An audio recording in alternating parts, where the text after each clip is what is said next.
a esto que se dice sobre la criminalidad del imperialismo, pero por sobre todo recurriendo a la estadística exclusivamente.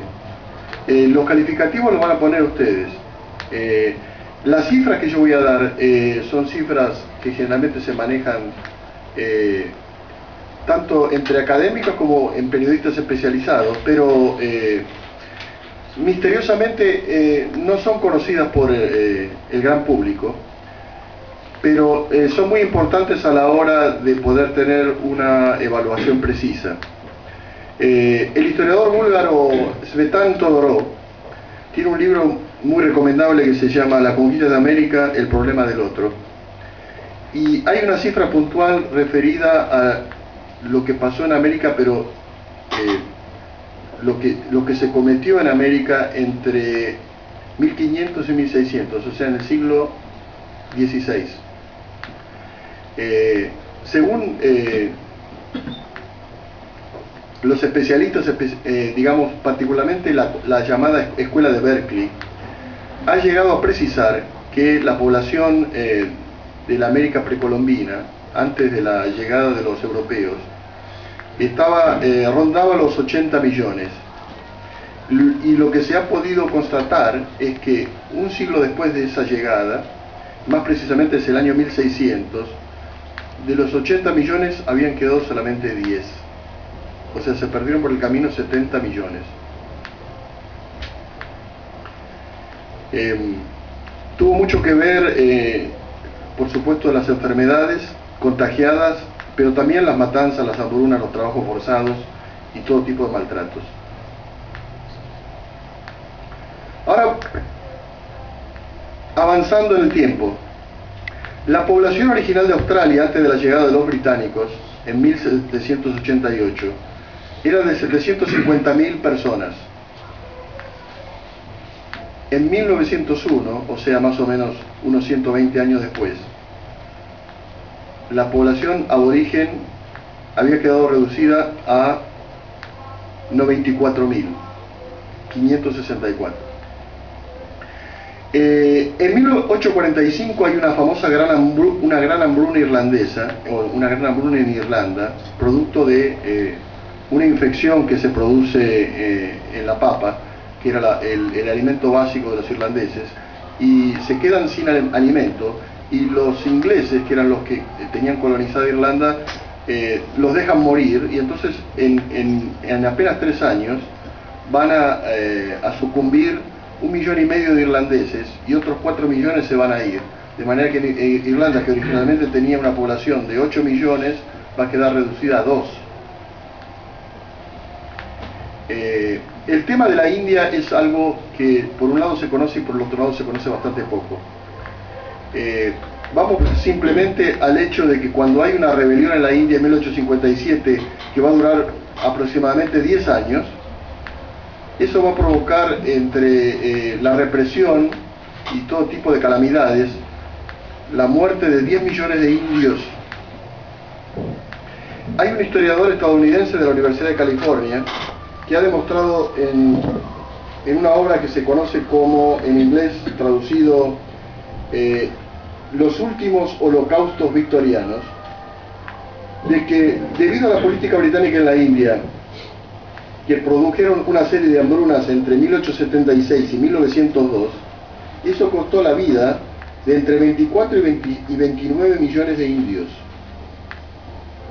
Otro millón de indios murieron en 1847 al retirarse los británicos del subcontinente. Hay un general inglés que había participado en la batalla de Waterloo, que luego en la India va a constatar toda una serie de matanzas, que se llamaba Charles James Napier, que cita en su libro de memorias lo siguiente, cito: en la India los ingleses siempre han sido los agresores. Nuestro objetivo al conquistar la India, el objeto de todas nuestras crueldades, no fue otro que el dinero. Se dice que de la India se han obtenido unos 1.000 millones de libras esterlinas en los últimos 90 años, es decir, entre 1755 y 1845. Cada uno de estos cherines se ha extraído de un charco de sangre. se ha limpiado a conciencia y ha ido a parar a los bolsillos de los asesinos. Sin embargo, por mucho que se limpie y se seque ese dinero, esa maldita mancha no saldrá nunca. Eso lo dice un general inglés que estuvo en la India y constató lo que hacían los ingleses en la India. El Imperio Británico, ahora pasando a otra geografía, el Imperio Británico fue el primer imperio narcotraficante. Se inició con la introducción en China de opio cultivado en la India y comercializado por la Compañía Inglesa de las Indias Orientales. Esta droga estupefaciente constituía una importante fuente de ingresos para los británicos y servía para equilibrar su balanza de pagos con China al compensar el gasto de los ingentes cantidades de té chino que Inglaterra importaba. Se calcula que entre 1800 y 1870, debido al consumo de opio, las dos guerras del opio entre 1839 y 1864 y la rebelión Taiping, la población de China descendió de 410 millones a 350. Eso quiere decir que desaparecieron por el camino 60 millones de personas. Bueno, yendo a otra geografía y a otro imperio, más pequeño pero no menos genocida. El escritor e investigador estadounidense Adam Hochschild ha demostrado en su libro El fantasma del rey Leopoldo, que también tiene un subtítulo, Una historia de codicia, terror y heroísmo en el África colonial, que el rey Leopoldo II de Bélgica, de una población de 20 millones de congoleños, la redujo a 10 millones, debido a masacres sistemáticas y a convocar a una enorme cantidad de gente para recolectar el caucho y también el tema de la explotación del marfil. Eso sucedió entre 1885 y 1908. Y sin embargo, ustedes van a encontrar que muy pocos hablan de que el rey Leopoldo masacró a por lo menos 10 millones de congoleños. Avanzando. Y ahora ya situándonos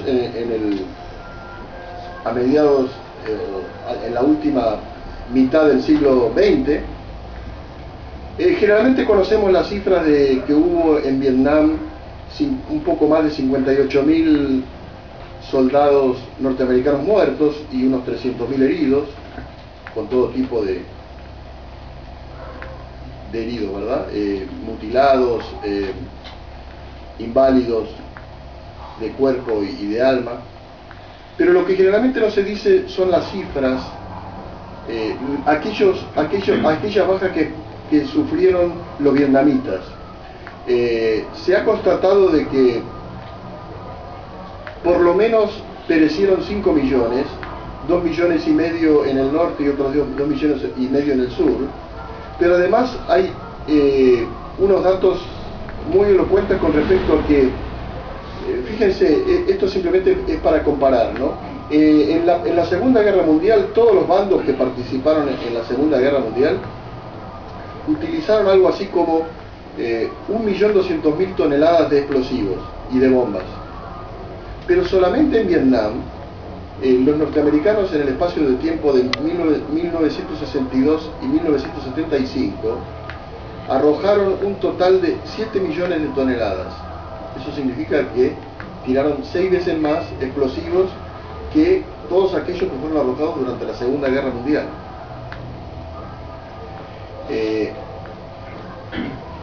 Saliendo de las cifras y volviendo un poco más atrás, más precisamente al principio del siglo XX, hay un personaje que lo conocemos principalmente en la Argentina porque una de las calles de Buenos Aires lleva su nombre en homenaje, Jean Jaurès, que decía aquí el compañero Herman que la gente del barrio la llama Jean Jaurès.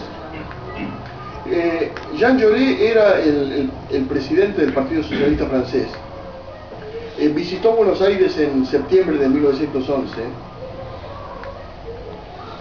pero apenas 3 años después, más precisamente en 1914, al avecinarse la conflagración y cada día que él veía que la guerra se acercaba con sus terribles consecuencias, comenzó a alertar principalmente al pueblo francés de tratar de evitar esa guerra.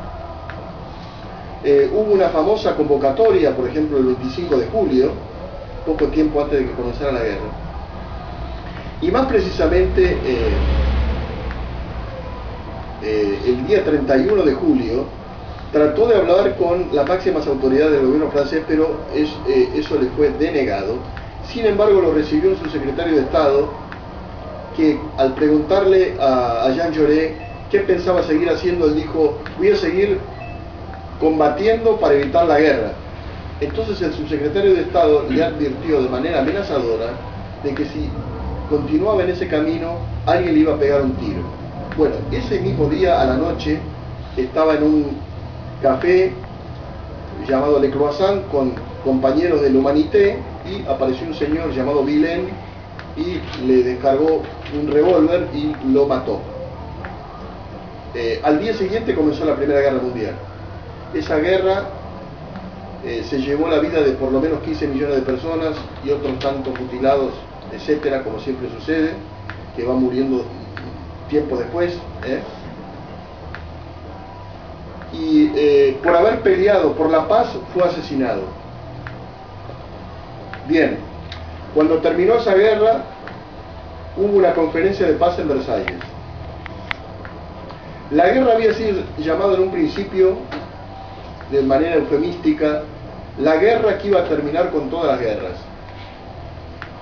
A partir de la conferencia de Versalles y las consecuencias principalmente en la zona del cercano y del Medio Oriente, se puede decir que en realidad fue la guerra que provocó todas las guerras, porque debido a ciertas decisiones que sucedieron en la conferencia de Versalles, de alguna manera anticiparon la Segunda Guerra Mundial, pero principalmente por el reparto imperialista que hubo de las zonas del cercano y Medio Oriente. Hoy todos esos conflictos que vemos tienen su origen en la conferencia de Versalles. Ingleses y franceses inventaron países. Por ejemplo, Winston Churchill, en una servilleta en un hotel en el Cairo, diseñó el actual país llamado Jordania. Irak no existía y comenzó a existir a partir también del diseño británico a partir de 1920. Lo mismo sucedió con países como Arabia Saudita y todos aquellos que conocemos hoy en la zona del Golfo. Fueron una creación del imperialismo. Debido a esas decisiones que, como dijimos, comenzaron en la conferencia de Versalles, los conflictos actuales que tenemos se deben a ese diseño imperialista. Recuerden las cifras leídas anteriormente y ustedes tienen el veredicto de lo que hoy sucede. Gracias.